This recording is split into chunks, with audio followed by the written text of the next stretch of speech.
Hey, what's going on guys? Welcome to my TypeScript course. So this course is for absolute beginners that want to learn what TypeScript is and learn how to use it. And we're going to start off with some slides and then we'll jump into VS Code and we'll start to look at TypeScript and some of its features.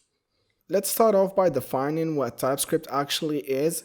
So it's an open source language that builds into JavaScript by adding some extra features. So it's what's called a superset of JavaScript, meaning it's everything that JavaScript is plus some other features. The main feature or reason to use TypeScript is to add static types to your code, which we'll talk about in the next slide. And using types or any TypeScript features is completely optional. You can create a .ts file, which is the extension that TypeScript uses, and you can have just regular JavaScript in that file and it will work fine.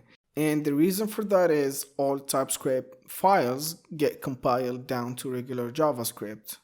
TypeScript can be used in the front end with vanilla JavaScript as well as any framework like React or Vue, and then it can also be used in the backend as well with Node.js.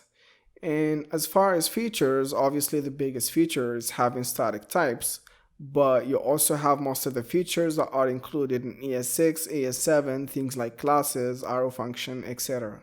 So the main reason to use TypeScript is to add static types to JavaScript.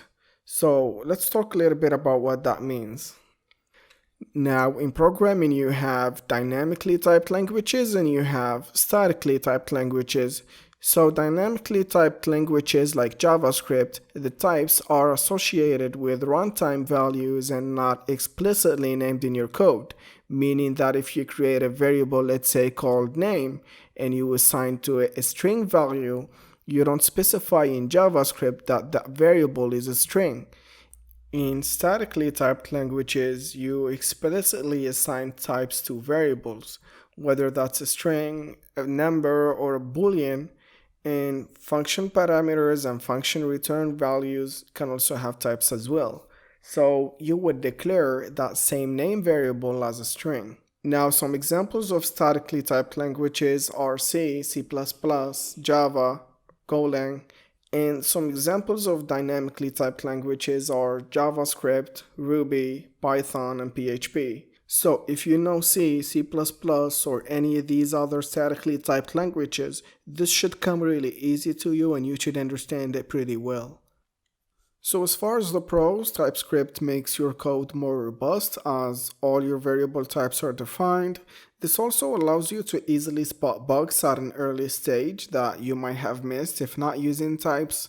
Apparently, research has found that TypeScript detects about 15% of common bugs at the compile stage.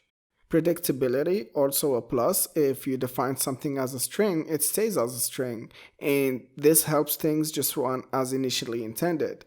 Readability is another one, especially if you're working with multiple developers, your code is more self-expressive and descriptive.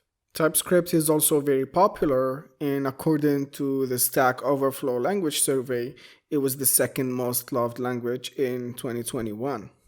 Now, there are some downsides to using TypeScript, so you kind of really need to weigh the pros and cons for yourself. The obvious one is you'll be writing more code.